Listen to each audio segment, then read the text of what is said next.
ہر قسم کی حمد و ثنا، تعریف و توصیف اس ذات کے لیے جس نے اس کارخانہ عالم کو وجود بخشا،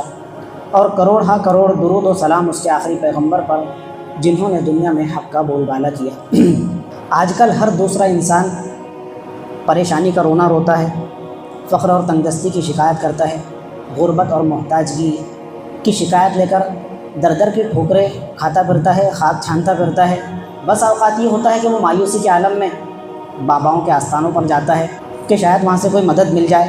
کوئی تعاون ہو جائے، وہ کوئی ایسا روحانی وظیفہ اور عملی نسخہ بتا دے کہ اس کی وجہ سے میں راتوں رات کروڑ پتی بن جاؤں۔ لیکن اگر ایسا ہوتا تو وہ بابا اپنا آستانہ لگا کر، وہ عامل اپنی آماجگاہ سجا کر کیوں بیٹھتا؟ وہ کوئی کروڑ پتی کے درجے پر فائز ہوتا اور تمہارے لیے ٹائم نہ نکال سکتا۔ تو غربت اور پریشانی سے ہر انسان آج دوچار ہے۔ کبھی یہ ہوتا ہے کہ انسان اللہ تعالیٰ کی ذات پر اعتراض کرتے ہوئے جانتے بوجھتے یا کبھی کبھار لا علمی کے اندر بغیر جانے بوجھے شکوے شکایت کرتا ہے اور یہ کہتا ہے کہ پتہ نہیں میرا کاروبار آج سے 6 مہینے پہلے تک تو ٹھیک چل رہا تھا، بڑی کمائی ہو رہی تھی، بڑا منافع مل رہا تھا، لیکن پتہ نہیں کیا ہوا 2-4 مہینے سے سب لاس میں چل رہا ہے، سارا کاروبار مندہ پڑ گیا، اور ایسا سمجھو کہ ایسا لگ رہا ہے کہ کسی نے میرا رزق باندھ دیا ہے، میری روزی باندھ دی ہے۔ تو سوال یہ ہے کہ کوئی اللہ تعالیٰ کی ٹکر کا ہے، کوئی اس کا ہم پلہ ہے کہ ایک طرف سے روزی کا دہانہ وہ آپ کے لیے کھول رکھا ہے آپ کی قسمت کے موافق، اور دوسرا جو ہے وہ اس کا شریک کار بن کر، اس کا ساجی بن کر وہ آپ کی روزی کو بند کر رہا ہے؟ ایسا تو ہو ہی نہیں سکتا۔ تو یہ جو ہے ہماری مایوسی کے عالم میں غلط فہمی، غلط عقیدے اور ضعیف الاعتقادی کا رجحان ہے جو ہم اس طرح راگ الاپتے رہتے ہیں۔ تنگی رزق کی، تنگی روزی روٹی کی، تنگی انسان کی زندگانی کی، اس کے اسباب کیا ہے، وجوہات کیا ہے؟ تو آج ہم ان میں سے چند اسباب کو جاننے اور سمجھنے کی کوشش کریں گے۔ دیکھیے، سب سے پہلا تو معاملہ یہ ہے کہ جو خدا تعالیٰ کے نیک فرما بردار بندے ہوتے ہیں، جو اس کی ذات سے جڑے ہوتے ہیں، اس کے احکامات کی پیروی کرتے ہیں، وہ بھی کبھی کبھار تنگی کا شکار ہوتے ہیں، پریشانی میں مبتلا ہوتے ہیں۔ اور اس کی سب سے بڑی مثال خود سرکار مدینہ صلی اللہ علیہ وآلہ وسلم کے ذات گرامی ہے۔ آج بھی دیکھو آپ، اور ہمارے جتنے بھی سلف صالحین ہیں، اکابر ہیں، اولیاء اللہ ہیں، انہوں نے بڑی محتاجگی کی، فقر و فاقے کی زندگی گزاری ہے۔ تو یہ پریشانی جو ہے تو یہ خدا کی طرف سے عذاب ہے، سزا ہے؟ نہیں، جو خدا کے نیک پاکیزہ فطرت بندے ہوتے ہیں تو اللہ تعالیٰ کبھی کبھار آزمائش اور امتحان کے طور پر ان کے اوپر جو ہے تنگدستی اور فقر و فاقے کو مسلط کرتا ہے۔ پارہ نمبر 2 سورۃ البقرہ، وَلَنَبْلُوَنَّكُمْ بِشَيْءٍ مِّنَ الْخَوْفِ وَالْجُوعِ وَنَقْصٍ مِّنَ الْأَمْوَالِ وَالْأَنفُسِ وَالثَّمَرَاتِ، ہم تمہیں ضرور بھی ضرور آزمائیں گے، کبھی کبھار تو کچھ خوف اور اندیشے میں مبتلا کر کے، کبھی حکومت کا ڈر ہوگا، کبھی تمہارے اپنے پڑوسی کا جو دبنگ ہے اس کا ڈر ہوگا کہ اس کے رعب اور دبدبے کی خاطر کے دباؤ میں رہ کر تم زندگی بسر کرو گے، کبھی کسی اور چیز کا خوف اور دہشت ہوگی، یہ بھی آزمائش کا ذریعہ ہوگا۔ دوسرا لفظ ارشاد فرمایا والجوع، بھوک کے ذریعے، بھوک مری اور قحط کے ذریعے تم کو آزمائیں گے۔ تو اللہ تعالیٰ کے نیک بندوں کے ساتھ میں جو پریشانی اور تنگدستی کا معاملہ جڑا ہوا ہوتا ہے، یہ آزمائش اور امتحان کے طور پر ہوتا ہے۔ ایک مرتبہ ایک صحابی بارگاہ نبوی میں حاضر ہوئے اور کہنے لگے یا رسول اللہ واللہ انی لاحبک، یا رسول اللہ قسم بخدا مجھے آپ سے بے حد محبت ہے، میں آپ سے بے پناہ محبت کرتا ہوں۔ حضور نے فرمایا ہے کہ تم محبت کا دعویٰ کر رہے ہو، ذرا سوچ لو کیا کہہ رہے ہو؟ کہنے لگا جی یا رسول اللہ واللہ انی لاحبک، میں خدا پاک کی قسم اٹھا کر کہتا ہوں کہ مجھے آپ سے بے پناہ محبت ہے۔ حضور نے فرمایا اور غور کر لو۔ جب انہوں نے تیسری مرتبہ یہ جملہ دہرایا تو حضور نے ان سے فرمایا فَأَعِدَّ لِلْفَقْرِ تِجْفَافًا، اگر تم مجھ سے محبت کے دعوے دار ہو تو سن لو کہ جو مجھ سے محبت کے راگ الاپتا ہے، مجھ سے محبت کا دعویٰ کرتا ہے، تو اس کو چاہیے کہ وہ فقر و فاقہ جھیلنے اور تنگدستی برداشت کرنے کے لیے تیار ہو جائے، اس لیے کہ جو میرا پیروکار ہوگا، محبت کا دعوے دار ہوگا، تو اس کی طرف فقر و فاقہ اتنی تیزی سے دوڑ کر آئے گا جس طرح سیلاب کا پانی اوپر سے نیچے کی طرف بہہ کر آتا ہے۔ تو یہ مسلمانوں کے ساتھ میں، خاص طور سے خدا کے فرما بردار اور نیکوکار بندوں کے ساتھ میں تنگدستی، پریشانی اور رزق کی تنگی کا معاملہ جڑا ہوا ہوتا ہے۔ تو یہ سب سے پہلا جو ذریعہ ہے وہ اللہ تعالیٰ کی طرف سے آزمائش اور امتحان کے طور پر،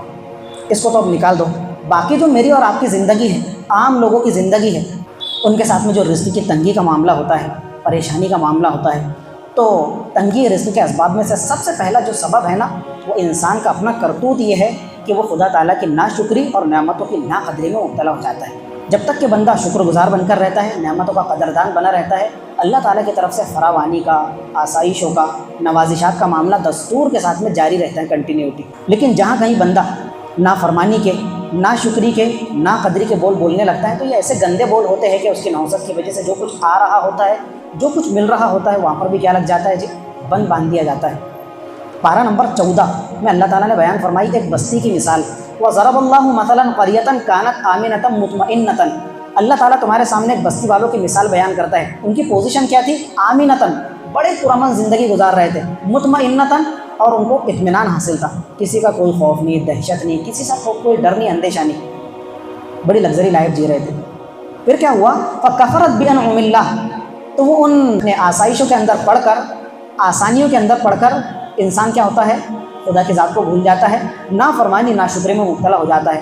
تو کیا کیا انہوں نے کہ جو کچھ نعمتیں ان کو حاصل تھی، فَكَفَرَتْ، انہوں نے اللہ تعالیٰ کی نعمتوں کی ناقدری ناشکری کرنا شروع کر دی۔ نتیجہ کیا ہوا؟ سزا کے طور پر فَأَذَاقَهَا اللَّهُ لِبَاسَ الْجُوعِ وَالْخَوْفِ، جو امن بھری زندگی گزار رہے تھے، اللہ تعالیٰ نے پورا امن ان کا تباہ و برباد کر کے رکھ دیا، ان پر دہشت طاری کر دی، خوف کے سائے میں جینے لگے۔ اور دوسرا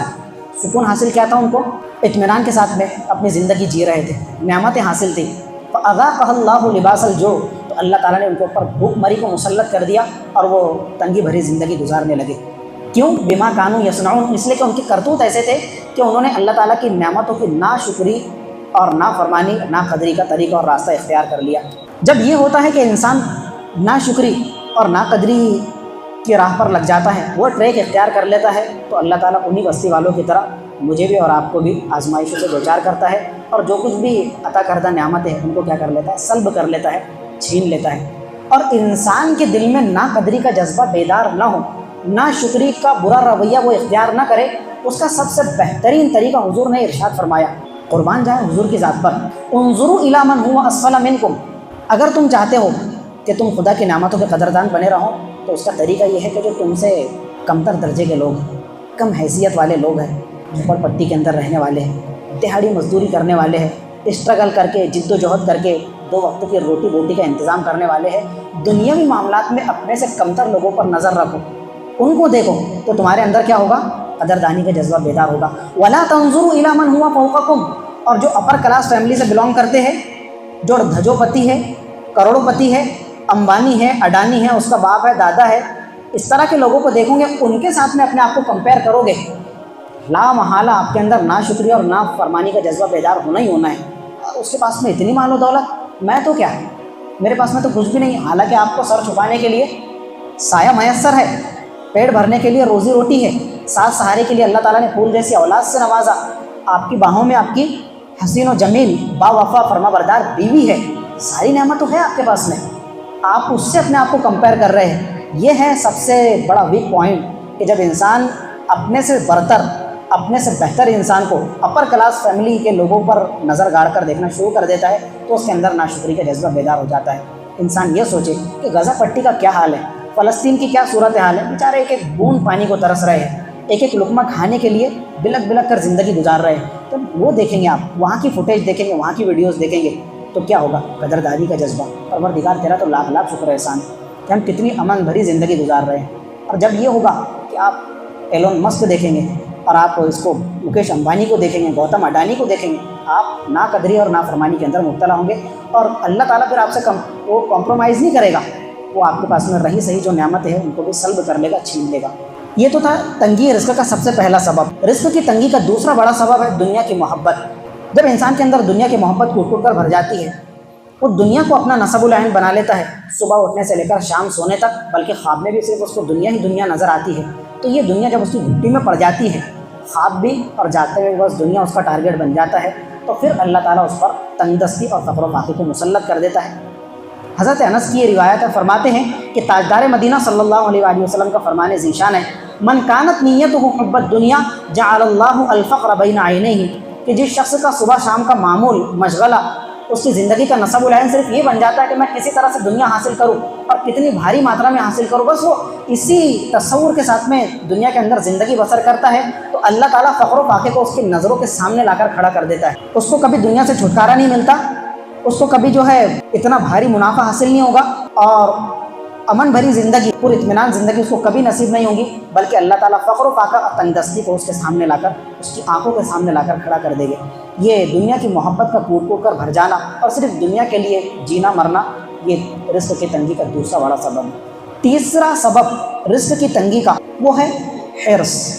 لالچ، عربی زبان میں جس کو شح کہا جاتا ہے، اور ہماری اردو اور عربی کے اندر اس کو طمع کہا جاتا ہے، بڑی طا میم اور عین، طمع، لالچ، حرص، ہوس، دنیا کی ہوس کوٹ کوٹ کر بھر جانا، جو کچھ ہے بڑا کم ہے، تھوڑا اور مل جائے، وہ اور مل گیا مزید اور کی، بس آنے دو آنے دو آنے دو، ہر چہ آیت در گھسیٹ، بس آنے دو میری جھولی بھر جائے خالی نہ رہے۔ لالچ کوے کی طرح، ایک دانہ لے کر گیا، اس کو کھانے نہیں پایا کہ دوسرے دانے کی فکر میں رہتا ہے کہ وہ بھی میری جھولی کے اندر آ جائے، تیسرا دانہ اٹھا کر لاتا ہے، گھونسلہ اپنا پر کر دیتا ہے، لیکن پھر بھی مزید کی حوث اس کو باقی رہتی ہے۔ حضرت سعد رضی اللہ تعالیٰ نے فرماتے ہیں کہ ایک شخص بارگاہ نبوی میں حاضر ہوئے اور انہوں نے درخواست کی، یا رسول اللہ اوصنی و اوجز، حضور مجھے کوئی نصیحت فرمائیے لیکن شارٹلی، مختصر انداز میں، بہت جامع اور مختصر نصیحت فرمائیے تاکہ میں اس کو اپنے پلوں سے باندھوں اور اپنی زندگی کے اندر اس کو لے کر چلتا رہوں۔ حضور نے ان کی پوزیشن اور ان کی ذات کے سچویشن کو مد نظر رکھتے ہوئے ان کو وصیت فرمائی، نصیحت فرمائی، ایاک والطمع، ایک بات یاد رکھنا کہ زندگی میں ہمیشہ اپنے آپ کو لالچ اور حرص و ہوس، دنیا کی بھوک سے اپنے آپ کو بچائے رکھنا۔ فإنہ الفقر الحاضر، اس لیے کہ حرص، لالچ ایک نقد بھوک ہے، نقد بھوک جو اللہ تعالیٰ انسان کی نظروں کے سامنے اس کو لا کر کھڑا کر دیتا ہے۔ اب دیکھو نا، ایک دوسری حدیث میں منتخب کے اندر سینکڑوں دفعہ آپ نے سنی اور ہم آئے دن حدیث سنتے رہتے ہیں کہ حضور نے فرمایا کہ اللہ تعالیٰ نے انسان کی فطرت، اس کے ضمیر خمیر کے اندر ایسا ایلیمنٹ اور عنصر شامل کر دیا ہے، لو ان لابن آدم وادیا من ذہب، کہ اگر مجھے سونے کی ایک کھدان مل جائے، لأحب ان یکون لہ وادیان، تو وہ یہی چاہے گا کہ مجھے دوسری بھی سونے کی کھدان مل جائے۔ جب دوسری سونے کی کھدان اس کے ہاتھ میں آ گئی تو یہاں پر رک جائے گا وہ؟ نہیں، اس کی حرص اور طمع اور لالچ آگے بڑھے گی کہ کاش 2 اور 2 4 ہو جائے۔ جب 4 سونے کی کھدان اس کو مل جائے گی تو بولے گا نہیں، 4 اور 4 8 ہو جائے، میں دنیا کا سب سے ارب پتی بن جاؤں، میں حاتم طائف کا باپ بن جاؤں۔ لیکن ایسا تو ہوتا نہیں ہے، تو کتنے سال جلے گا؟ حضور نے فرمایا کہ انسان کی فطرت یہ ہے کہ اگر اس کو ایک چیز حاصل ہو جائے تو وہ دوسرے کی تلاش میں رہتا ہے، دوسری چیز مل جائے تو وہ مزید کی تلاش میں رہتا ہے۔ اور آگے آپ نے ارشاد فرمایا وَلَن يَمْلَأَهُ إِلَّا التُّرَابُ، اس کا پیٹ اور اس کا منہ تو صرف قبر کی مٹی ہی بھر سکتی ہے۔ قبر کے اندر جائے گا، اس کا منہ بھی بند ہو جائے گا، اس کا پیٹ بھی بھر جائے گا۔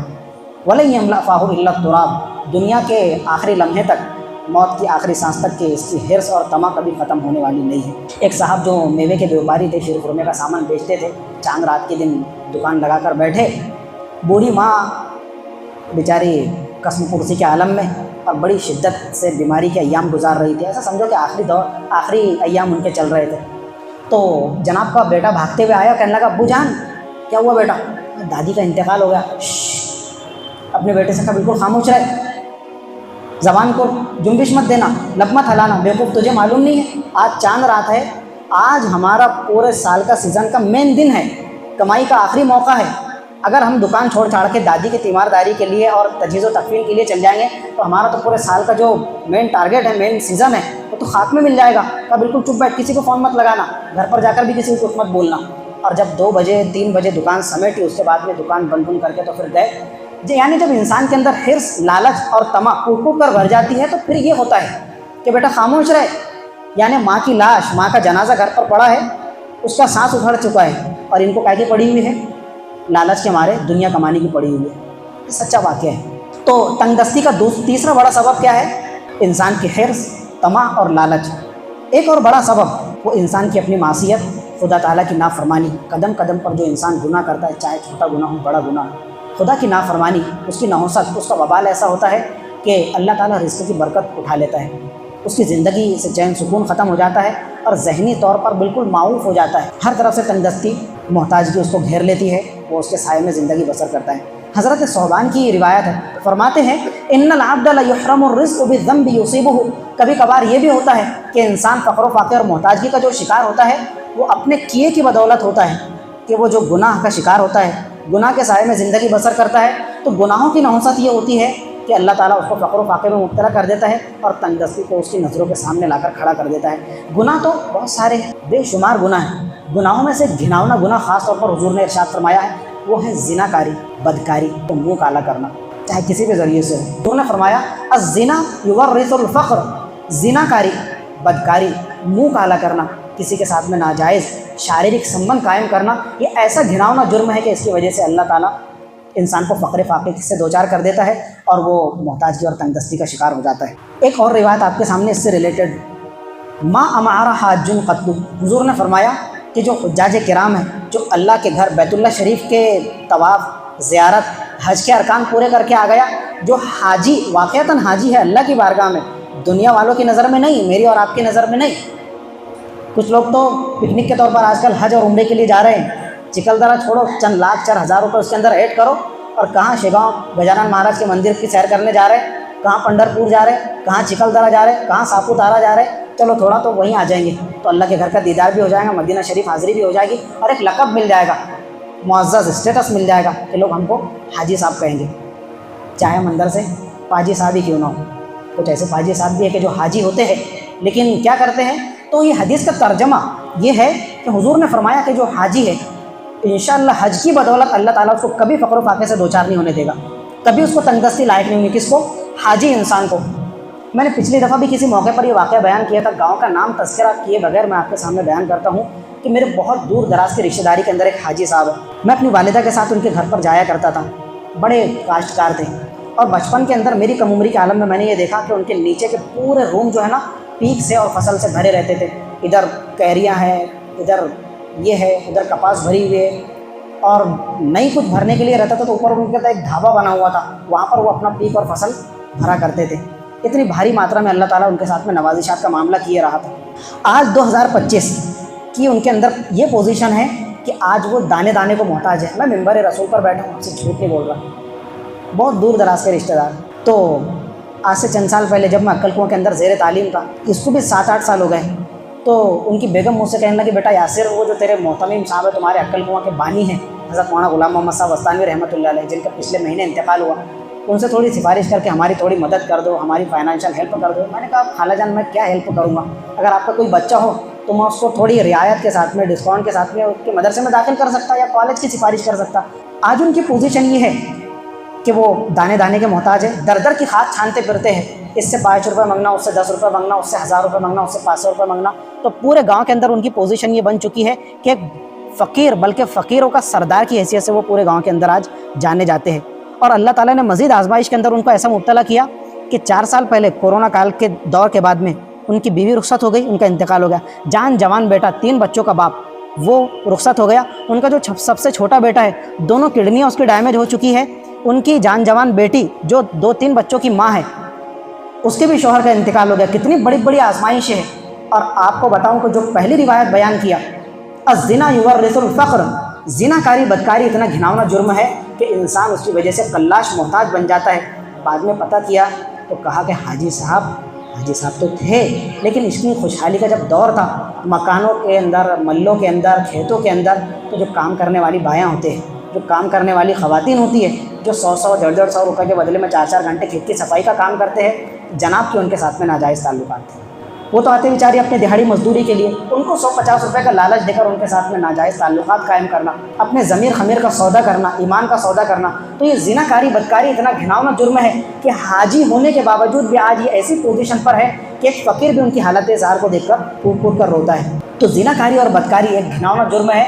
تو تنگی رزق کے اسباب اور وجوہات کیا ہے کہ انسان کیوں تنگستی، فقر و فاقے میں مبتلا ہوتا ہے؟ 3-4 چیزیں آپ سن چکے، ایک اور چیز کیا؟ زنا کاری بدکاری اتنا گھناؤنا جرم ہے کہ اس کی وجہ سے انسان فقر و فاقے اور تنگدستی کا شکار ہو جاتا ہے۔ ایک اور چیز جو انسان کی تنگدستی کا سبب بنتی ہے وہ ہے جھوٹ بولنا، اپنی زبان کو، اپنی پاکیزہ زبان کو جھوٹ سے ملوث کرنا۔ کیا ضرورت ہے بات بات پر جھوٹ بولنے کی؟ دھندے، بزنس، تجارت اور کاروبار کے اندر جھوٹ بول کر سودا بیچنے کی؟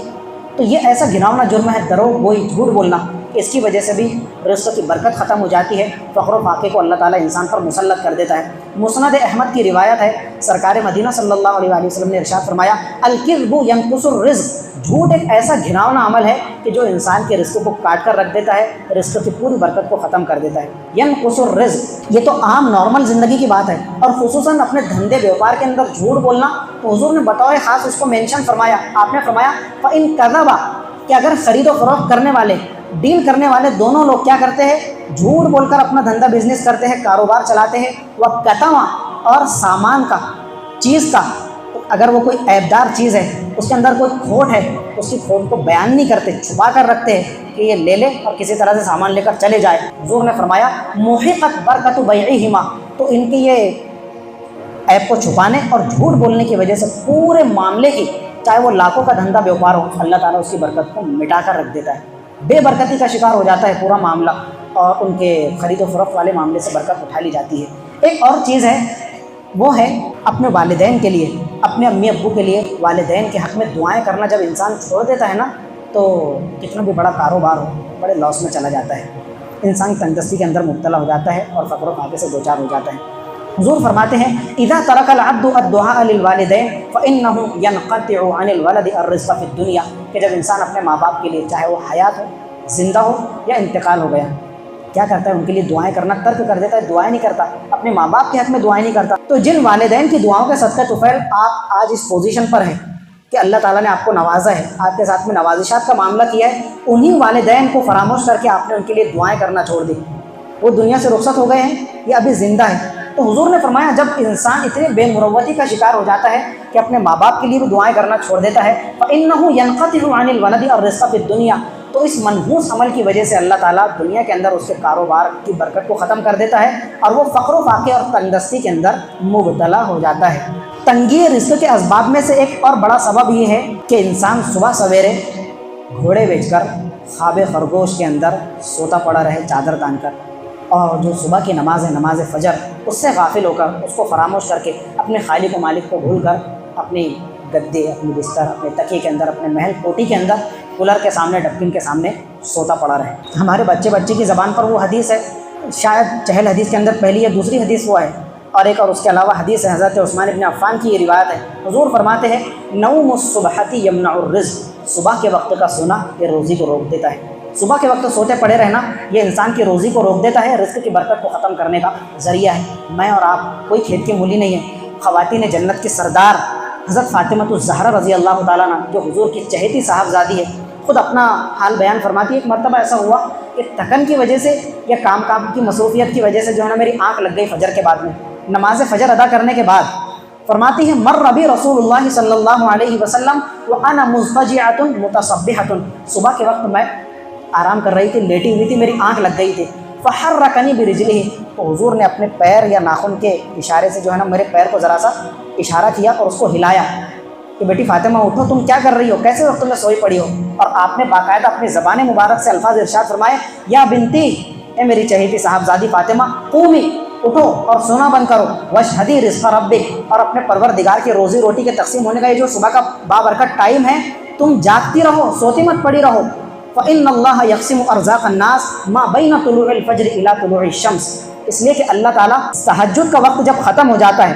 فجر کا وقت شروع ہو جاتا ہے، تہجد کا وقت ختم ہوا اور طلوع صبح صادق ہوئی، فجر کا وقت شروع ہوا، فجر کا وقت شروع ہونے سے لے کر تو سورج طلوع ہونے تک اللہ تعالیٰ اس ڈیوریشن کے اندر، اس دورانیے میں اپنے بندوں کا رزق تقسیم فرماتے ہیں۔ اب بتائیے کہ اللہ تعالیٰ تو رزق کی بارش برسا رہا ہے، لیکن قاری صاحب کیا کر رہے ہیں؟ نیند کی چھتری لے کر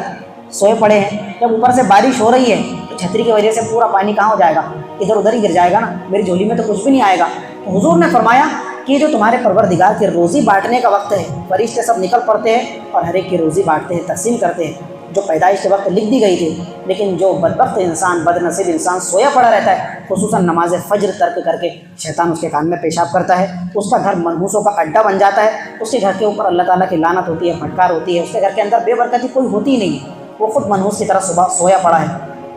تو حضور نے فرمایا کہ وہ رزق کی برکت سے محروم کر دیا جاتا ہے اور اس کے رزق کا سلسلہ ختم ہو جاتا ہے۔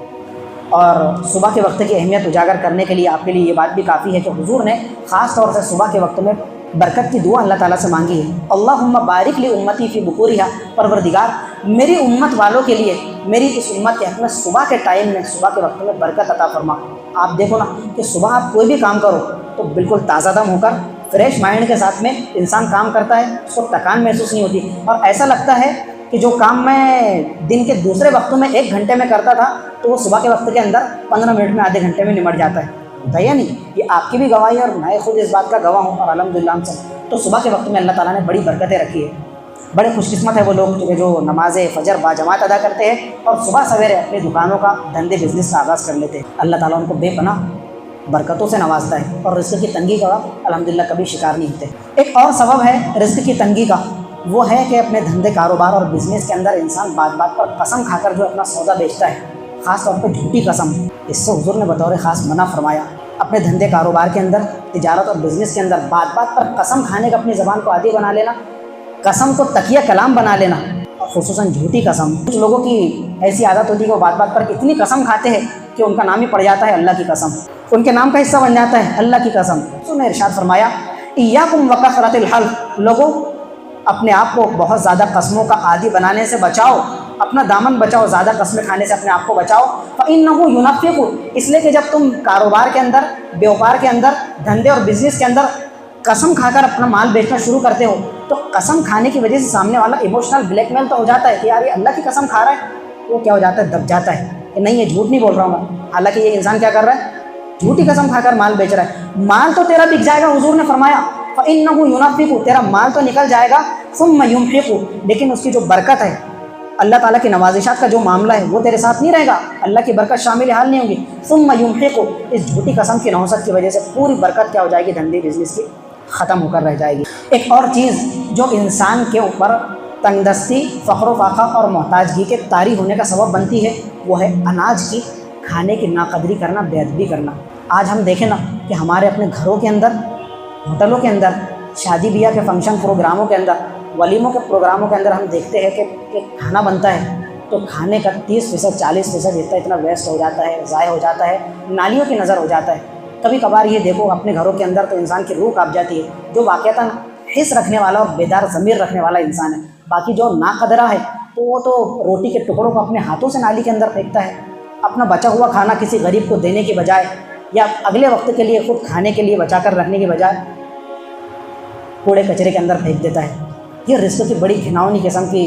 ناقدری ہے اور بے ادبی ہے، اور یہ وہ سنگین ترین جرم ہے کہ انسان اس کی وجہ سے فقر و فاقہ اور تنگ دستی میں مبتلا ہو جاتا ہے۔ حضرت عائشہ فرماتی، ہماری امی جان، حضور نے ارشاد فرمایا اکریم الخبز، اے میری امت کے لوگوں تم ہمیشہ اناج کی قدردانی کرو، اس کا اکرام کرو، اس کو عزت دو۔ کس کو؟ اناج کو عزت دو۔ اب دیکھو نا مسجد کے باہر آپ نکلیں گے، کبھی کبھار روٹی کے ٹکڑے نظر آتے ہیں، کہیں کسی کیری بیگ اور پنی کے اندر کچھ ہم چاول پھینک دیتے ہیں اور وہ گزرنے والوں کی وجہ سے، گاڑی کے ٹائروں کی وجہ سے پنی پھٹ جاتی ہے اور جگہ جگہ وہ چاول بکھرے پڑے رہتے ہیں، ہمارے قدم اس کے اوپر سے گزرتے ہیں۔ یہ اناج کی ناقدری نہیں؟ حضرت عائشہ کی دوسری روایت وہ فرماتی ہے کہ میں اپنے حجرے اور اپنے کمرے میں تھی، اب حضور کی 11 ازواج مطہرات اور پاک باز بیگمات تھیں، حضور نے ہر ایک کی باری متعین کر رکھی تھی۔ ایک مرتبہ کہتی ہے کہ میری باری تھی اور آپ جو ہے نا میرے حجرے اور کمرے کے اندر تشریف لائے، تو کیا پوزیشن تھی؟ فرآ کسرۃ طعام ملقاۃ علی الارض، آپ گھر میں داخل ہوئے تو آپ نے دیکھا، آپ کی نظر پڑی کہ روٹی کا ایک ٹکڑا جو ہے نا زمین پر پڑا ہوا ہے، چھوٹا سا ٹکڑا تھا زمین پر پڑا ہوا ہے۔ فمشى الیہ، آپ بذات خود وہاں تک چل کر گئے، اس کو اٹھایا، ثم شمھا، اس کو اٹھا کر سونگا۔ جب آپ کو محسوس ہوا کہ یہ تو اچھا خاصا اور اچھا بچھا روٹی کا ٹکڑا پڑا ہوا ہے، غلطی کی وجہ سے شاید عائشہ کے ہاتھ سے گر گیا ہوگا، تو آپ نے دیکھا کہ یہ اچھا روٹی کا ٹکڑا ہے، شمھا، آپ نے اس کو سونگا، صاف کیا، اس پر کی دھول مٹی ہٹائی، وہ اکلھا، اور آپ نے اس کو تناول فرما لیا، اس کو ضائع نہیں ہونے دیا کہ یہ تو زمین پر پڑا ہوا تھا، چلو کسی جانور کو کم سے کم ڈال دیتا ہوں، اس کے کھانے میں آ جائیں گے۔ نہیں، آپ نے بذات خود امام الانبیاء صلی اللہ علیہ وآلہ وسلم، جن کے نام کے ہم ٹکڑے توڑ رہے ہیں، اور اس ذات مقدس کا حال یہ ہے کہ آپ نے وہ تناول فرمایا، اور آپ نے آگے حضرت عائشہ کو تنبیہاً ارشاد فرمایا، یا عائشہ، اے میری چہیتے عائشہ حمیرہ، احسنی جوار انعم اللہ، کہ ہمیشہ اس مہمان کی، اناج کی قدردانی کرو۔ فإنها قلما نفرت من اہل البیت فکادت ان ترجع الیہم، عائشہ ایک بات یاد رکھنا کہ جب اناج کی ناقدری کی وجہ سے اناج کسی گھر سے روٹ کر چلا جاتا ہے تو پھر دوبارہ واپس نہیں آتا۔ انسان کے فقر و فاقہ اور تنگ دستی میں مبتلا ہونے کی ایک بڑی وجہ کیا ہے؟ اناج کی ناقدری، بے ادبی کا ہونا، اور جب انسان اناج کی ناقدری، بے ادبی کا شکار ہو جاتا ہے اور اناج کو نالیوں کے اندر بہاتا ہے تو پھر اللہ تعالیٰ اس پر فقر و فاقہ، محتاجگی اور تنگ دستی کو مبتلا کر دیتا ہے۔ تو یہ تھے وہ چند اسباب جو تنگ دستی، فقر و فاقہ اور محتاجگی کے طاری ہونے کا سبب بنتے ہیں۔ ہم دعا کرتے ہیں کہ پروردگار عالم ہمیں ان اسباب سے بچنے کی توفیق مرحمت فرمائے، اور اللہ تعالیٰ ہمیں ہمارے دھندا پانی، بزنس، کاروبار، تجارت کے اندر بے حد و بے شمار برکتیں نصیب فرمائے، اور فقر و فاقہ اور محتاجگی سے میری، آپ کی اور پوری امت مسلمہ کی حفاظت فرمائے۔